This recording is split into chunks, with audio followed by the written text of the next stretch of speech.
அனைவருக்கும் வணக்கம். கேஎஃப்இடிஏ தமிழ் யூடியூப் பக்கத்தில் மீண்டும் உங்களெல்லாம் சந்திப்பதில் எனக்கு மகிழ்ச்சி. இன்றைய ஒரு பதிவில் நாங்கள் என்ன தெரிஞ்சுக்கிறோம் அப்படின்னு பார்த்தீங்கன்னா, வெவ்வேறு விதமான இன்வெஸ்டர்ஸ் பற்றி தெரிஞ்சுக்கலாம். அவங்க எந்த மாதிரியான இன்வெஸ்டிங் பண்ணுறாங்கன்றத பற்றி நம்ம தெரிஞ்சுக்கலாம். அதுக்கு முன்னாடி நம்மளுடைய யூடியூப் சேனலில் முதல் முறையாக நீங்கள் பார்த்துட்டு இருக்கீங்கன்னா, நம்ம யூடியூப் சேனலில் அன்றாட வந்து பணத்தின் சார்ந்த சில கருத்துக்களையும் தகவல்களையும் உங்களோட நாங்கள் தெரிவித்துக் கொள்கிறோம். அதனால் நீங்கள் நம்ம யூடியூப் சேனலை சப்போர்ட் பண்ணுங்கள், சப்ஸ்கிரைப் பண்ணுங்கள். உங்களுடைய நண்பர்களுக்கு, உறவினர்களுக்கும் இந்த வீடியோஸ் எல்லாம் பார்க்க சொல்லுங்கள். இப்போ பதிவுக்கு நேரடியாக போகலாம். ஸோ இன்வெஸ்டர்ஸ் அப்படின்றதில் பார்த்தோன்னா 3 விதமான இன்வெஸ்டர்ஸ் இருப்பாங்க. முதல் விதமான இன்வெஸ்டர்ஸ் யாருன்னு பார்த்தீங்கன்னா அக்ரெசிவ் இன்வெஸ்டர்ஸ். ரெண்டாவது பார்த்தீங்கன்னா மாடரேட் இன்வெஸ்டர்ஸ். மூணாவது நம்ம கன்சர்வேட்டிவ் இன்வெஸ்டர்ஸ் அப்படின்னு சொல்கிறோம். ஸோ இப்போ ஒவ்வொரு இன்வெஸ்டர்ஸோடைய இன்வெஸ்டிங் ஸ்டைலை பொறுத்து தான் இந்த கேட்டகரி அல்லது கிளாசிஃபிகேஷன் பண்ணியிருக்காங்க அப்படின்ற ஒரு விஷயம், இந்த வேறுபாடு. ஸோ இப்போ அக்ரெசிவாக இருக்கிறவங்க அப்படின்னு பார்த்தீங்கன்னா, அக்ரெசிவாக இன்வெஸ்ட் பண்ணுறவங்க பொதுவாக என்ன பண்ணுறாங்களா, அவங்களுடைய சேமிப்பு என்ன இருக்கோ அந்த சேமிப்பில் 80% பார்த்திங்கன்னா கிட்டத்தட்ட அவங்க கேபிட்டல் மார்க்கெட்ஸ்னு கருதப்படுகிற ஷேர் மார்க்கெட்டில் பணத்தை போடுறாங்க. 10% அந்த அவங்களுடைய பணத்தை பாண்ட்லேயும், 5% ரியல் எஸ்டேட்லேயும், அதுக்கப்புறம் 5% தங்கத்திலையும் போடுறாங்க. ஸோ எப்படி இந்த மார்க்கெட்டில் அவங்க ரிஸ்க் எடுக்கிறதுக்கு எந்த விதமான தயக்கமும் இல்லாமல் ரிஸ்க் எடுக்கிறாங்க, அவங்கள தான் அக்ரெசிவ் இன்வெஸ்டர்ஸ் அப்படின்னு சொல்கிறோம். ஸோ இப்போ ஏற்கனவே நான் சொன்ன மாதிரி 80% மார்க்கெட்டில் போடுறாங்களே, அவங்க தனிப்பட்ட முறையில் ஒரு ஷேர்ஸை கூட வாங்கியிருக்கலாம், அல்லது இடிஎஃப்பை வாங்கியிருக்கலாம். அதே போல் பார்த்திங்கன்னா பாண்டில் நிறைய வகைகள் இருக்குது. பப்ளிக் செக்டர் பாண்ட்ஸ் இருக்குது, ப்ரைவேட் பாண்ட் இருக்குது, கவர் பாண்ட் இருக்குது, ஸோ கம்பெனியோடைய கார்ப்பரேட் பாண்ட் இருக்குது. ஸோ இது எல்லாமே வாங்குறதுக்கான சாத்தியங்கள் இருக்கலாம். ரியல் எஸ்டேட்டில் பார்த்திங்கன்னா கமர்ஷியல் ரியல் எஸ்டேட் ஆகட்டும், ரெசிடென்ஷியல் ப்ராப்பர்ட்டிஸ் ஆகட்டும், அது அல்லது பார்த்திங்கன்னா இப்போது ரீட்ஸ்னு சொல்லப்படும் real estate infrastructure investment trust இருக்குது. அதே போலவே இன்விட்ஸ்னு இருக்குது, இன்ஃப்ராஸ்ட்ரக்சர் இன்வெஸ்ட்மெண்ட் ட்ரஸ்ட்டுன்னு இருக்குது.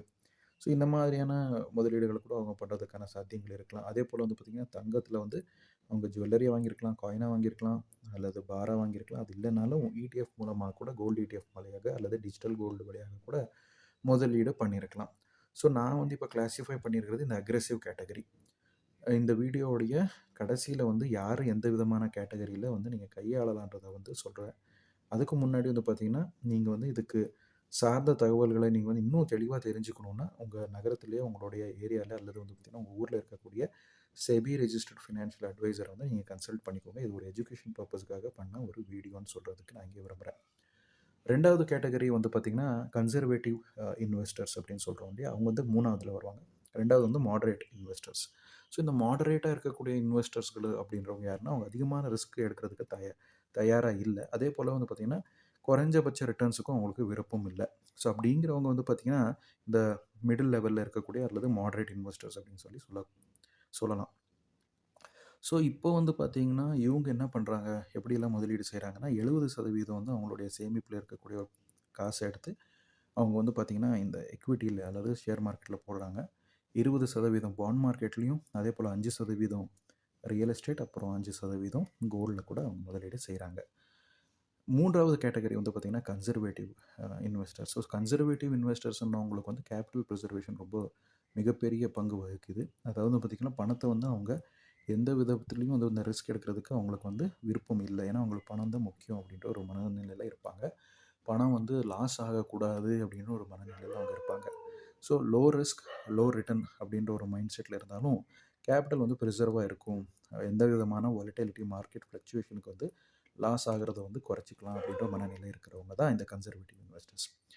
இதை கன்சர்வேட்டிவ் இன்வெஸ்டர்ஸ் அவங்களுடைய போர்ட்ஃபோலியோ எப்படி அலோகேட் பண்ணியிருக்காங்க அப்படின்னு பார்த்தோன்னா, 60% பார்த்திங்கன்னா அவங்க எக்விட்டிஸில் அல்லது ஷேர் மார்க்கெட்லேயும், 20% பாண்ட் மார்க்கெட்லேயும், 13% பார்த்திங்கன்னா ரியல் எஸ்டேட், அப்புறம் 7% கோல்டில்.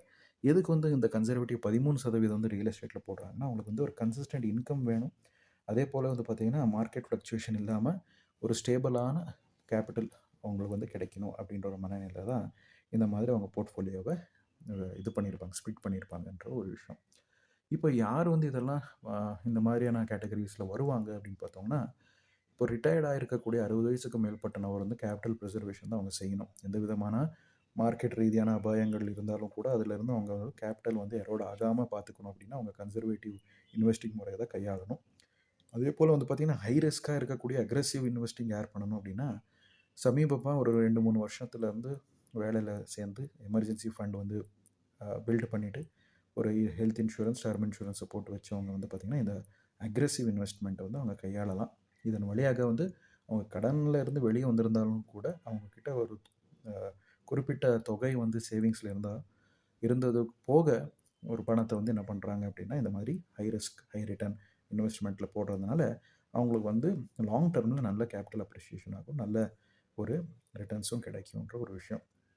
அப்புறம் மாடரேட்டாக இருக்கக்கூடிய நபர்கள் வந்து இன்வெஸ்டர்ஸ் யார் அப்படின்னு பார்க்குறப்போ, ஒரு லைஃப்பில் வந்து வேலைலாம் செஞ்ச பிறகு கமிட்மெண்ட் ஆகிட்டு கல்யாணம் ஆகி குழந்தை குட்டியோடு இருக்கக்கூடிய நபர்கள், அதாவது குழந்தைங்களுக்கு ஃபீஸை வந்து கட்டணும், வீட்டு வாடகை கட்டணும், அப்புறம் ஃபேமிலி வந்து ரன் பண்ணணும் அப்படின்ற நபர்கள் வந்து இந்த மாடரேட் இன்வெஸ்டிங் டெக்னிக்கை வந்து அவங்க ஃபாலோ பண்ணிக்கலாம். நீங்கள் இதன் வழியாக கூட நீங்கள் ஒரு அதிகமான ரிஸ்க் இல்லாமல் இருந்தாலும் கூட ஒரு ஆவரேஜான மீடியம் ரிஸ்க்கை வச்சுட்டு கூட ஒரு ரிட்டர்ன்ஸை வந்து நீங்கள் கையாள முடியும். அதனால் இந்த 3 இன்வெஸ்டர் டெக்னிக்ஸில் வந்து இன்வெஸ்டிங் விதத்தில் வந்து இந்த வகையான இன்வெஸ்டர்ஸ்களை பற்றி இன்னும் விரிவாக நீங்கள் தெரிஞ்சு கொள்றதுக்கு SEBI registered financial advisor consult பண்ணுங்கள். மீண்டும் இன்னொரு பதிவில் சந்திக்கும் வரை உங்களிடம் விடைபெறுவது உங்கள் சந்தேஷ். நன்றி, வணக்கம்.